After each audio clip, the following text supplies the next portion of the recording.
our next module for discussion is recurrence relations.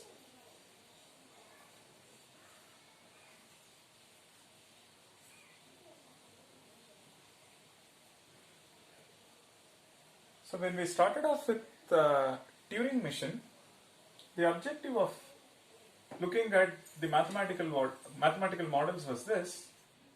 So you given a computational problem,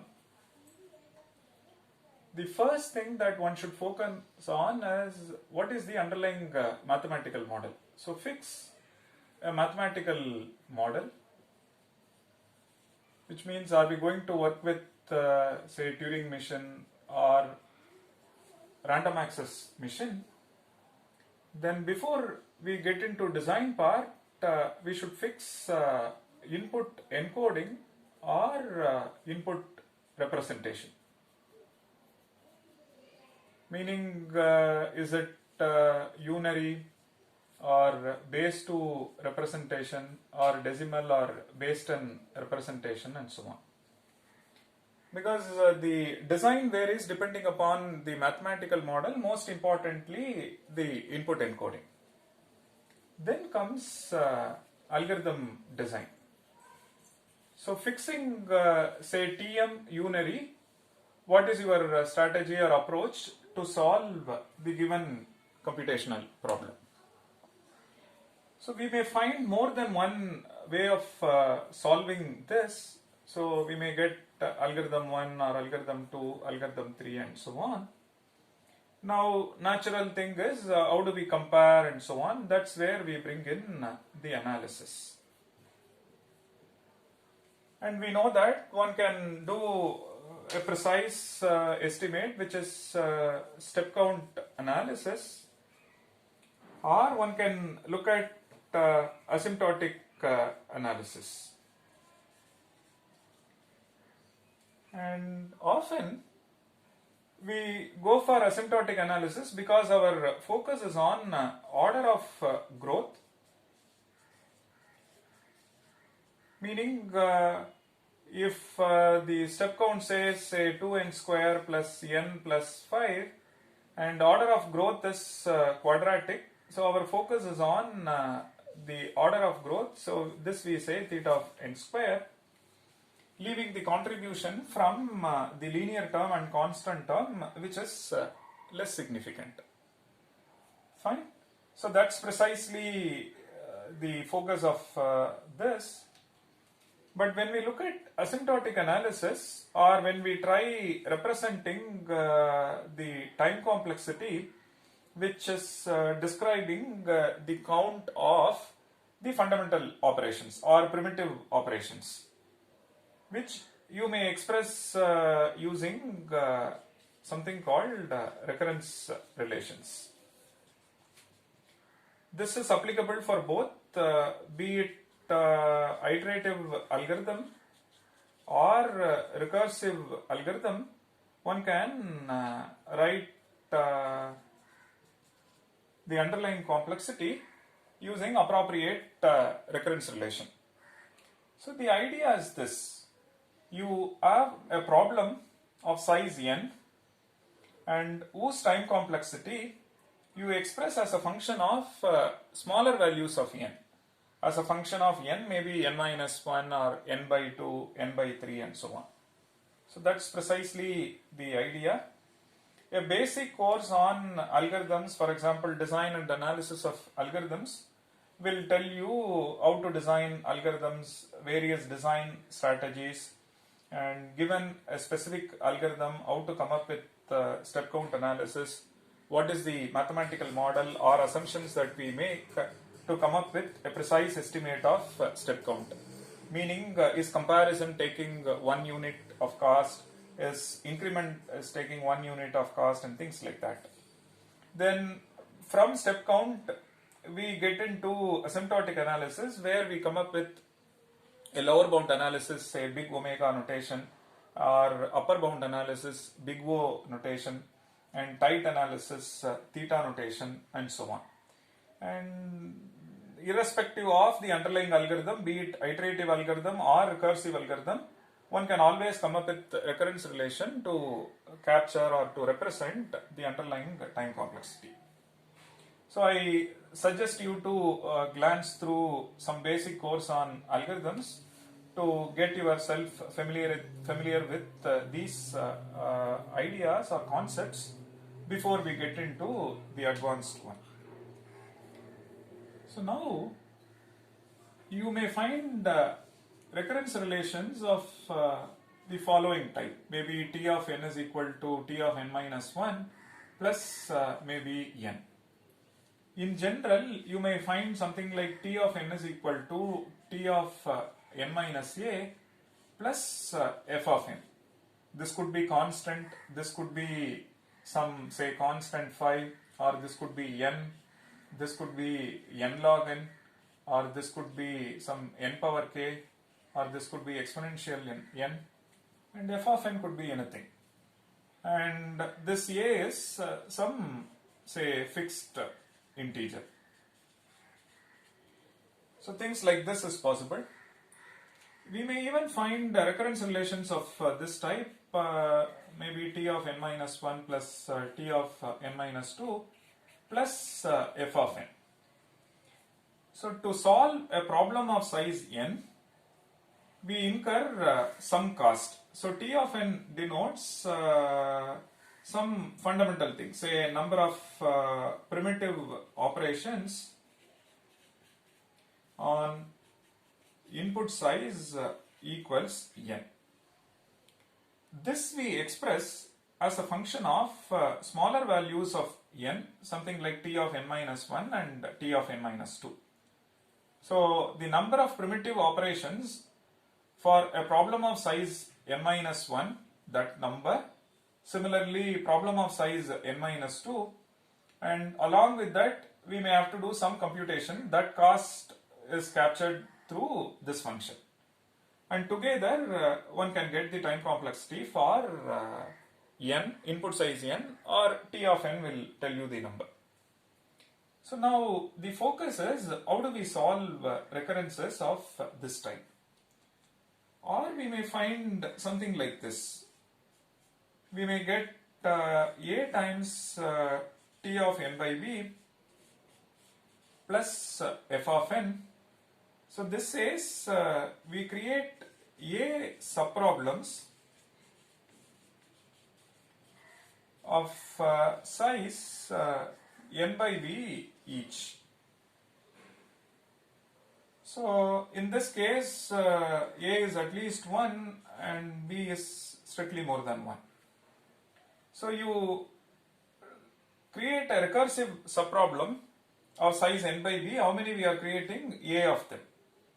You solve each of them and take the partial solutions from each of this, and there is a cost to combine or process the sub solutions or partial solutions to get a solution to this problem of size n.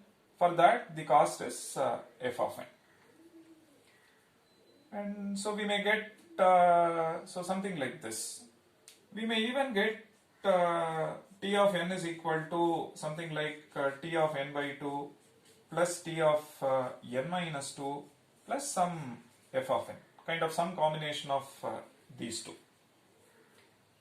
So things like this, how do we approach? We may even get something like T of n is equal to say T of root n plus say n log n. We may even get T of n is equal to say T of n by 2 plus say 11 plus say n square. So things like this, how do we approach, how do we solve, is something we shall see in detail. So we shall focus on this recurrence relation now. The other case studies, other recurrence relation we shall discuss little later. So a times f of a times T of n by b plus f of n, and a is at least 1 and b is this. Then after a while the problem reaches trivial cases, which is say t of 1 or t of 2, t of 3 and so on, for that the cost is some constant. It could be 0, it could be 1, it could be 10. It is some constant. One can also write t of 1 as theta of 1. So what is the underlying picture? So there are three methods, right? You can use substitution method to approach this problem, or you can use recurrence tree method to solve this. Third one is master theorem. So what we will do is we will move from recurrence tree to master theorem, and subsequently we will also see the proof of master theorem through this series of lectures. That's precisely the idea. So what is this saying? On one side you have input size reduction tree that says you have a problem of size n. To solve that, we create a subproblems, each of size n by b, and we keep doing this. Keeping this as my local n, again I create a subproblems, each of size n by b with respect to this n being n by b. So which means it is n by b, it is n by b square, n by b square and n by b square. So like that it goes. After a while we get to see t of 1. When we get t of 1, we stop our recursion. Our recursion bottoms out, and then we start calculating our time complexity. So that's precisely the idea. Then we look at something called computation tree. It is this that will help us to complete the analysis or to get solution for t of n. So what this f of n says, this is precisely our combining cost or conquer cost. So you solve this recursively, you have a solution over here. Solve this recursively, there is a solution here. Solve this recursively, there is a solution over here. And somehow I want to combine them to return a solution to this subproblem. What is the cost? That is given by this. Because when you work with this, you say you take the solution from each of this, and then there is a cost associated with that to process the solution. That's precisely this. So at the root level it is f of n. Similarly, you have a solution from all of this, this one, this one, this one. There is a cost to combine to return this. If the problem size is n, then the cost is f of n. If the problem size is n by b, then the cost is f of n by b. Again, it is f of n by b. So like that, for each of them, it is f of n by b. Then we go one level down. When it is n by b square, cost is n by b square. So like that it goes. It is again n by b square. So it goes. So finally we come down. We see t of 1 everywhere. We know that the cost of t of 1 subproblem is theta of 1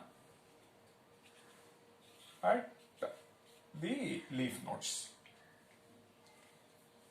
Now, what is the value of t of n? This tree precisely captures what all computation happens as part of solving or analyzing the recurrence relation. So, there is a cost at this node, there is a cost at this node, and so on. So which means that each of this node in this say A or E tree, you see that there is a cost incurred or cost spent at each of the intermediate nodes. And so simply take all of them, and that's precisely the time complexity or solution to T of n. Correct? So which means the cost from this level is f of n, cost from this level is a times f of n by b, and cost from the next level is each of this is creating a, and there are a of them, so it is a square times f of n by b square. At level j it will be a power j f of n by b power j. At the last level and there will be this many ones. We will see how many are there. So for that, let's look at the number of levels, and this being level number 0, this being level number 1, like that it goes. When do we hit this? When do we hit T of 1 subproblem? So what is the value of k such that this becomes n by b square? At some point in time, n by b power k is 1. Implies that k is log n base b. Correct? Base is b, so it is log n base b. And so it starts at level 0 and it goes up to level log n base b. So number of levels is 1 plus log n base b. Correct? So where do we see leaves? All leaves are at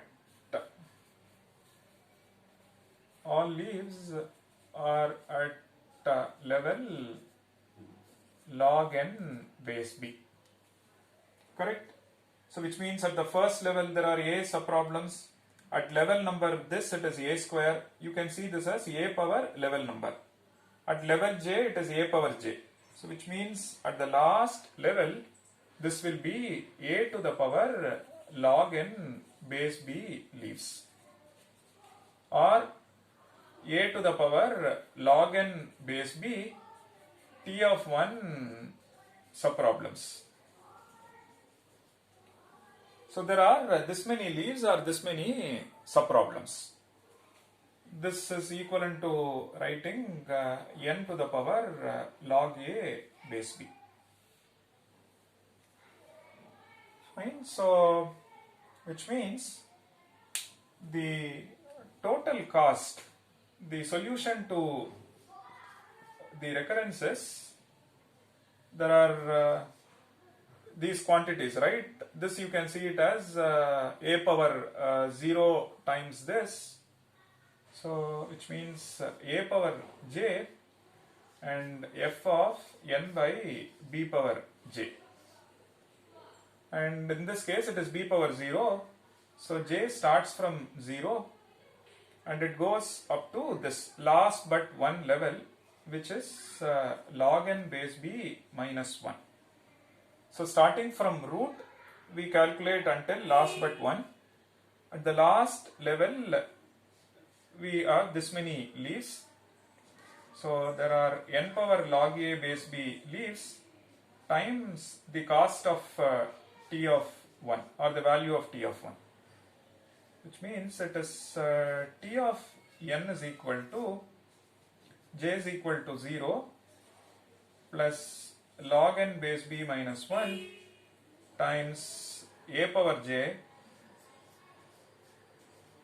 this plus this one, you can write it as theta of n to the power log a base b. So this is precisely our value or solution to t of n. Now what is that we want? Can we get some more insights into this? can we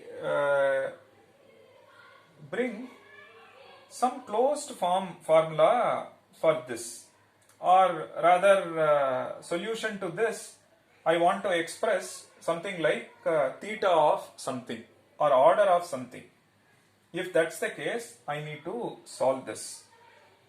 Most importantly, to get a closed form formula, that may be an upper bound or a lower bound or a tight bound, and so we need to compare something like f of n and this n power log a base b, because unless I make some assumption or some inference about f of n, you may not be able to get a closed form formula for this, or further simplification of this is not possible.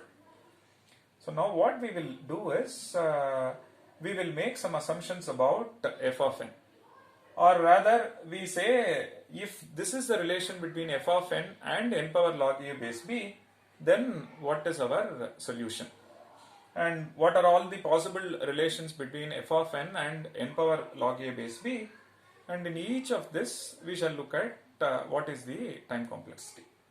So that's precisely the focus which we shall see in the next presentation.